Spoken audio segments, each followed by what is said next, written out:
This game I'm about to show you is a real strategic masterpiece. You're gonna learn how to outplay your opponent from start to beginning, how to think long term of your ideas as well as prevent your opponent's plans.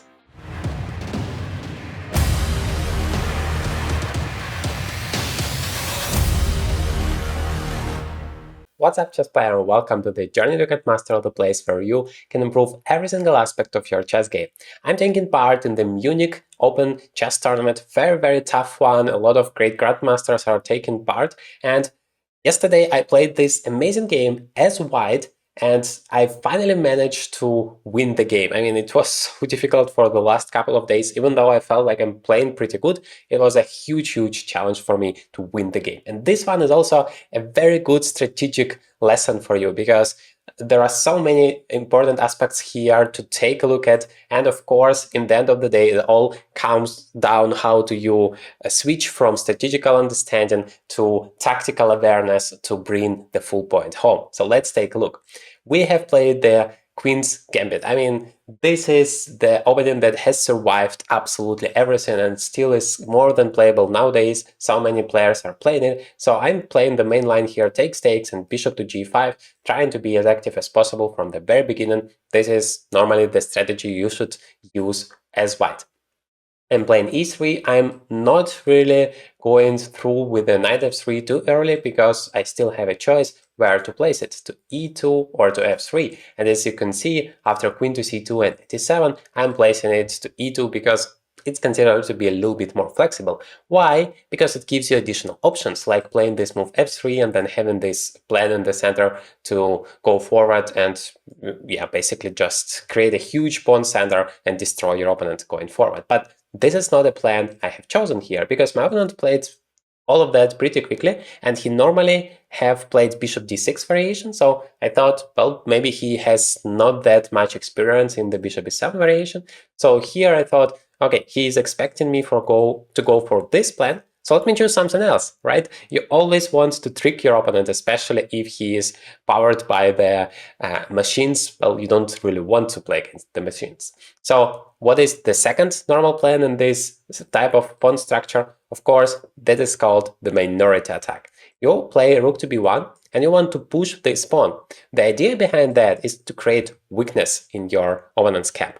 It's all about that. You create targets to attack, and then you use that to go forward and eventually to win those weaknesses, those pawns or pieces, and use that to bring the full point home. So if you just ignore all of that, I don't know, you continue your plan. That was the move g6 for my opponent.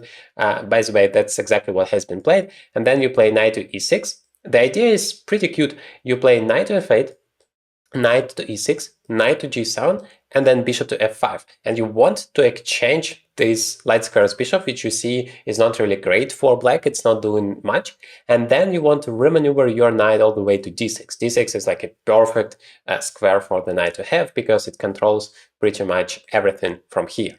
So I decided, instead of losing a lot of time here with my bishop h4, because then knight to g7 and eventually this knight will come to f5 and attack the bishop again, let me just take the knight immediately, because I also knew this plan exists. Yes, I'm exchanging the bishop for a knight, and this is normally not something I advise you to do, but here it's kind of a special case, because I'm winning time, and time is the most precious resource both in life and in chess. So I'm taking it here, not wasting time going back. And then, well, firstly, I wanted to play b5 immediately, but there is one very big problem. And this is like the most important thing for you to remember. Never make a move unless you think about your opponent's idea, especially such an obvious one. Like, you attack the pawn, you should think what this pawn can do. And of course, you should start with the most active options, namely going forward. And c5, it felt like a huge problem for me. The engine says it's still equal, but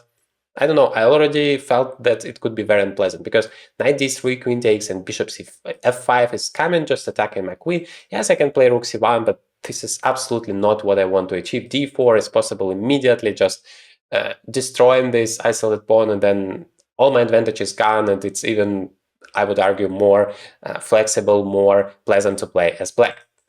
So b5 immediately is not what I want to play. I want to play knight to e4, and surprisingly enough, the engine says b5 is the best move. This is some part of a chess game where still the engines, well, they care about the objective evaluation, right? Like b5 is a little bit better objectively, it's equal, and after knight e4, the engine says it's a little bit better for black. But when you play a real game against a real human being, nobody cares about that objective evaluation. All that matters is whether it's more pleasant to play with white or with black.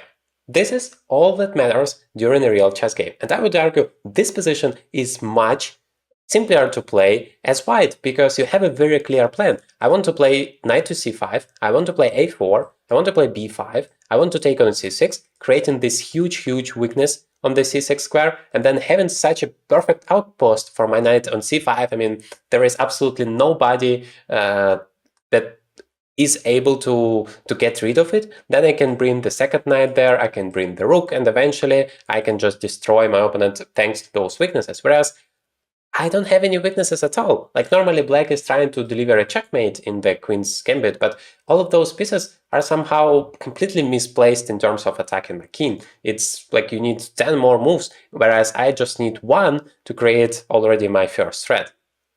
So this is what is important in chess, and this is exactly what has been proved by this game. So yes, the engine says black is better, but I don't care. I play knight to c5, I play a4, and I understand against the engine I would lose this position 100 times out of 100, absolutely no question. But thank God I'm playing against real human beings, and they have fears. Like my opponent said after the game, he was very annoyed by this knight on c5. I mean, it attacks the b7 pawn, it stays here perfect. Like, why on earth would you say it's better for black? It's just beyond my understanding. My opponent plays knight to g7, continuing his plan, but I continue on mine. a4, b5. Yes, the good thing is he played a6 at least, because if you don't play a6 and allow me to play b5 immediately, then once I take, let me show you something like that. I don't know, bishop d7, let's say, takes. Now you have two weaknesses to deal with. You have a7 and c6. And it's much worse to have two weaknesses instead of one. Well, pretty obvious. So you need this move a6 over here to at least make sure that the a pawns are going off the board. And a side bonus, you are opening the a file, which is great for your rook, so it immediately becomes active. In the previous variation, it wasn't active at all. It's just doing absolutely nothing. This rook comes and then it's gonna attack the pawn, whereas this rook should stay passive to defend it. But in the game, the rook was very active. Let's see how it happened. I played knight to c5, knight to g7, a4. I was actually expecting here knight to f5 because I thought he wants to maneuver the knight to d6. And by the way, the best recommendation from the engine, you are not going to believe it, knight to e6 back. This is how difficult chess is. I mean, it says just, why did you place the knight on g7? It's completely wrong there. You should just bring it back and stay there. But for a human being, it's so weird. Like, you are blocking all of your pieces. You are not threatening anything. You're not stopping your opponent's plan. So why? What's going on here? But okay, let's leave engine with his ideas. Imagine how cool it would be to play chess without ever having opening troubles again. What if I told you I could teach you all openings you will ever need in just 10 days? You get lifetime access to more than 110 pure value video tutorials, almost 100 practical tasks to apply your knowledge immediately into practice, 30 plus bonus videos to dive 10 times deeper, as well as private community where all questions you might ever have are answered daily. Get the $200 limited time discount with the link in the description and forget about all opening pain once and for all. My opponent played rook e7, which felt a little bit weird, but after after two moves, I have realized his idea. Takes, and b6.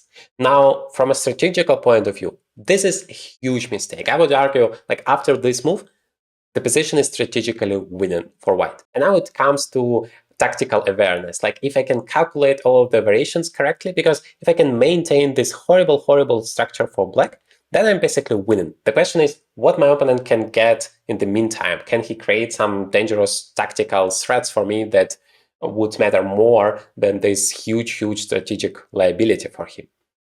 So please feel free to pause the video for a second. This is so important and so instructive moment, and try to find the best move, but not just one move. Try to find the opportunities for your opponent as well, calculate the variations, and come to a conclusion which move should be played. Okay, let me in the comments whether you have found the right move and what was your decision process. I'm very curious, because I have thought, like pretty much always, I have thought about the right move, but then somehow my calculation didn't work out and I refused to play it. Of course, you want to play knight a4, and this is the best move in the position, but my problem was this variation. Rook goes to a7, attacking my knight. Now I don't want to go back, because that would allow the move c5. And now the entire plus, like in terms of pawn structure, is gone, because if c5 is possible, then there is no problem. c4 is a threat, and if I take, then those pawns are pretty good. I mean, they're still coming forward. Black has a pair of bishops, so opening up the position is great. This bishop suddenly alive, those rooks are active. I mean, no advantage at all. So of course, the key idea here was knight e to c3. I have calculated that. Now, going forward, my problem was pawn takes. Now, you cannot take with the bishop, because bishop f5, attacking two pieces here, you cannot just lose an exchange just like that. So you play bishop d3 back, then takes, and black can just take here on a4. And then he has two pieces for the rook, and once again, absolutely zero advantage, even though the pawn structure is better for me, but two pieces are two pieces. They are much stronger than one rook. So this also doesn't work.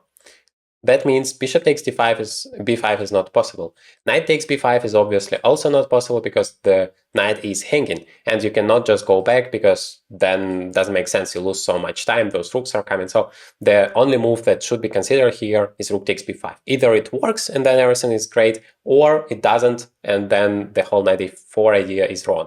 And somehow I came to the second conclusion, which is not true. So the problem is bishop to d7, immediately attacking both the rook and the knight. And it seems like, yeah, we are in trouble. You cannot play rook to b4, because then the second bishop comes and you just lose a lot of material. So the key move, and I still have calculated that, is rook takes d5, because it's pinning the bishop. You can never take on a4, even though you're attacking the queen. I'm the first one to take your queen, and very importantly, with a check. So that doesn't work. But my problem was rook takes a4. And here is the moment I missed something. So I have only calculated knight takes a4. By the way, the engine also says it's better for white, although I couldn't figure it out, because right now I have, once again, just one rook for two pieces. And yeah, somehow you can compensate that with some initiative. I also have a pawn in this variation, so it's much better. Yeah, the engine says we just exchange everything all the way through, going into this position, and that seems to be pretty much winning for white. Okay, yeah, two pawns, no problems, no weaknesses. That is quite a pleasant advantage, but I didn't really want to get into this position, and I should not, because it turns out what I have missed here, instead of taking back on a4 immediately, I have just rook d7 intermezzo move. First, then queen has to take, and then the second intermezzo move, bishop to b5. Because I have seen, yes, I can take now the rook, but it's not enough. My opponent just takes, and then I'm a full piece down. I'm just losing. But bishop b5 is winning here with this double attack, and there is nothing you can do. You can play rook to a2, but thank God there is queen takes a2. Another move you must have seen in this variation, because you cannot just take the queen, then you're completely losing here after rook c2. So this is move 25, and it started on move 19 after this position. So this 6-move variation I have calculated, no, 7-move variation, I have calculated the wrong way. I haven't found that rook takes d7 and bishop b5 idea in the end of the day. Because of that, I played knight to b3, and now I have to play the entire game all over again. I have to just start from the beginning, because there is no advantage, even though, yes, the pawn structure is better, but because this knight is so clumsy here on b3, I need to spend yet another tempo to play knight to d2, then bring my second knight to c3. I mean, this is a completely different story. My opponent gets so much valuable time to create some counterplay. And by the way, he said when I asked about it that he wanted potentially just to take on b5, but this is such a huge improvement compared to the previous variation, because knight on b3 is doing absolutely nothing, not in the position to attack, but knight on c3 is already perfect, attacking all of the weaknesses. I'm ready just to take here, just to bring the second rook, attack here, attack here. I mean, this is just perfect.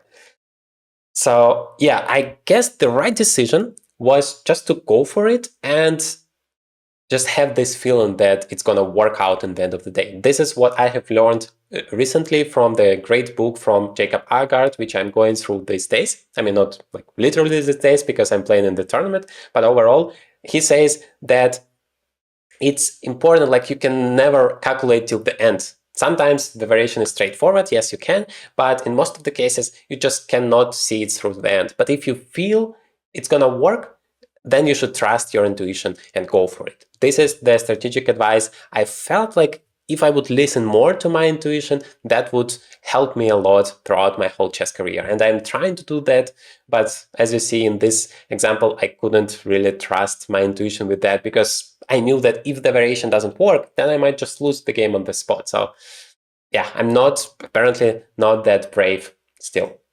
So I played here instead of knight to a4, knight b3, and let's see how I managed to outplay my opponent for the second time. So he played rook to a7, knight c3. I still thought I'm doing great here. All I need to do is just take all of those weaknesses.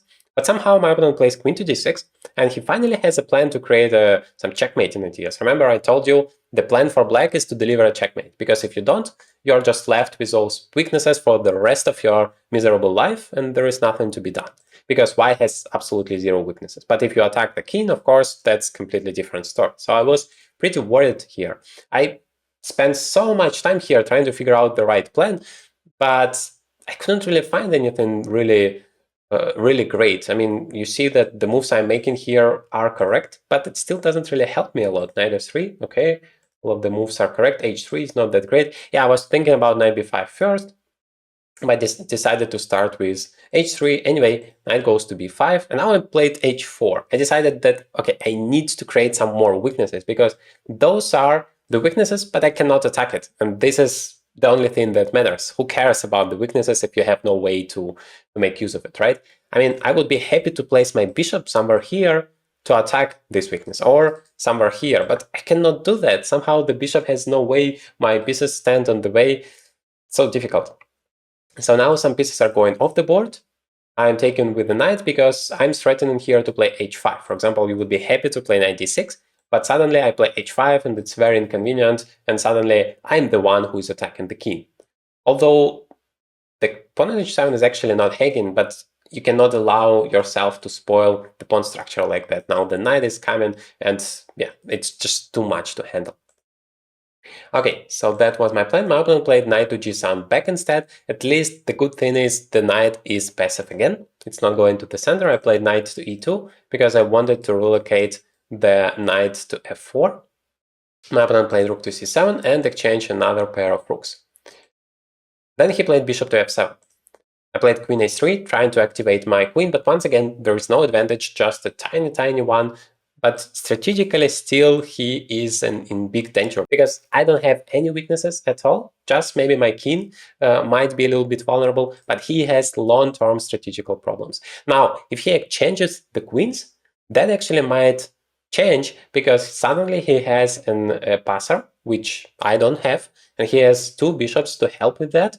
That might be a completely different story. So I knew that I want to keep the queens on the board to create some threats with it, just like I am doing here. Now, queen a7, should be careful with this move, because if suddenly you move your knight, there is bishop h2, and you're losing your queen. So this is something to be aware of. Tactics always come hand in hand with strategy. So queen to c8, I'm playing knight e2. Now I'm allowed to do that, because there is no problem with the back rank, with bishop h2, nothing like that. Bishop to e6, and now I played bishop c2. A little bit risky move, because I was making it pretty much on the last seconds. It's move 38, and on move 40 you get additional half an hour. So there are some tactical issues here. Bishop to h2 is possible, but I thought this is kind of a trap for my opponent, because it's actually bad for black, and I understood that because of this move knight to f4, and he also understood that. Although that is not even the best. Okay, queen to b8 first. But at some point, the point is I'm playing knight to f4, and then you cannot queen to b7, okay, and then knight to f4. And now you cannot take here because you're losing this piece on the spot. Queen to c7, king goes back, and knight takes e6. No, not. Somehow it should be winning. Wait, why? That is not winning. Queen to because knight f8. Exactly. So you need to be smart with those checks.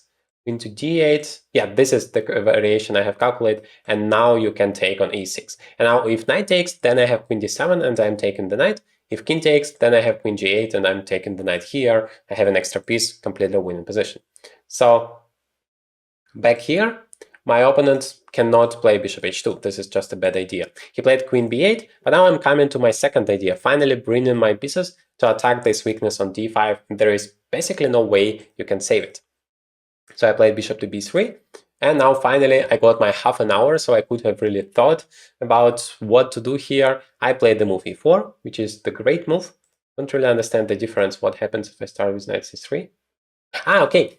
Because there is a very, very huge moment over here. And I really want you to pause the video for a second and try to find the best move. Because this is absolutely amazing. I was so shocked to find out the best move here. So if you're like me, then you would play knight to c3. And that would be a mistake, even though you're winning the pawn, there is nothing your opponent can do about it. The right move is e5. Just refusing to win a pawn for some long-term strategical advantages. I mean, if this is not a strategic masterpiece, I don't know what is. So we are attacking the f6 pawn. Let's say they take. This is the first thing we need to consider. Then we take with the pawn. And even though our opponent has a pair of bishops and the position seems to be opening up, well, we have this very nice outpost on the d4 square. And even though our opponent can play that, okay, knight g5, and then it doesn't work because the whole position is collapsing. Yeah, so black basically has no ideas. He can just stay around, but then this knight comes not even to d4, but to f4, attacking here, then probably the second knight coming to d4, and even though the material is completely equal, the knights, the bishops, the queen, all of your pieces are active. Knight g5 is a huge threat here. So the position is just winning, even though everything is equal. This is how complicated chess is, and unfortunately, I'm not still on that level of understanding. Like, if I wouldn't have a choice, like here I'm just winning a pawn after knight c3, I mean, and here I am not. That choice makes it much tougher for me. If I wouldn't have an option to win the pawn, then probably I would play e5 because like there is nothing else, right? But when you have this choice and you know you can just win the pawn and continue the game, it's so difficult to refuse that and play the move e5. So I took here with the knight and exchanged all of the pieces except for the queens because I realized if I take with the pawn, my opponent is gonna play something like bishop g4, attacking here, then this knight jumps and controls the d6 square as well as attacks all of those pawns.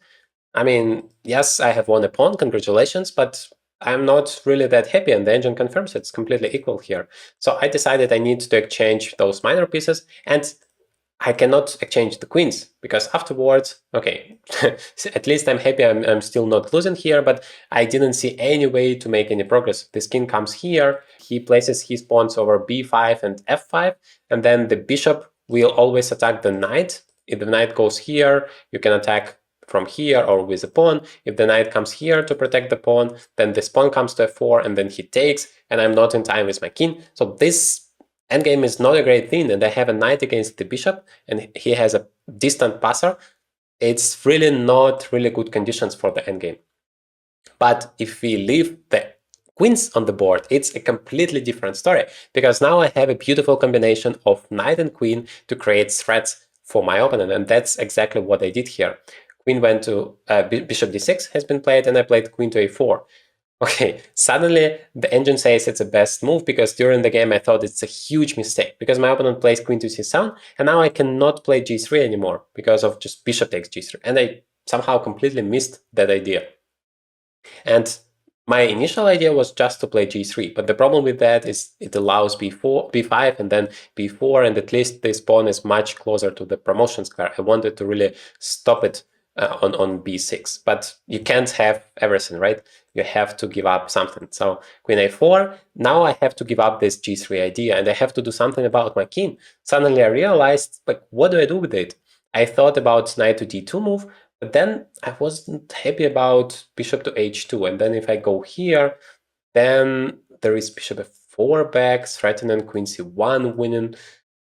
Yeah, but Dejin doesn't care because he wants to play knight g1 here. Yeah, I also thought about this, but you really need to be sure it's gonna work to be able to play that, right? I mean, you're playing without the knight, your opponent's pieces are very active.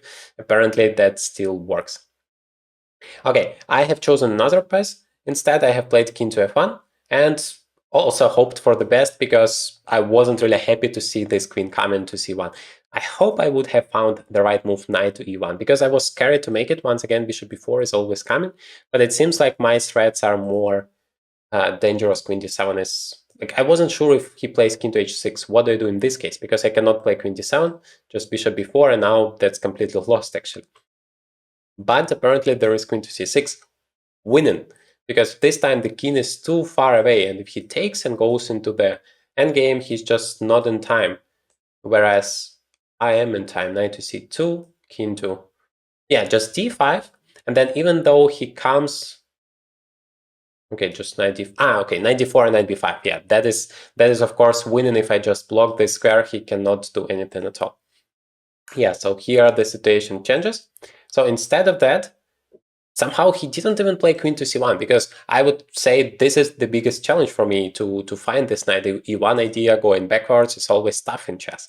But my opponent plays king to f7 instead, and now I can play the move g3, and I'm like very relieved, because now you cannot take it. It's no check, and I will be in time to protect my knight and just simply win the game. So I have managed to stabilize the situation. I have repeated the moves. Finally, I have brought my king to safety, and now I can just attack without any issues. And this is exactly what I did. Queen a5 is a final mistake, because now the queen goes through, and there is no way to save the bishop even. Queen e6, king to c7, and just queen to f7. And now, no matter where you are going, probably just king d8, the only chance to save. But then I win so many pawns, probably all of them, and easily promote this one.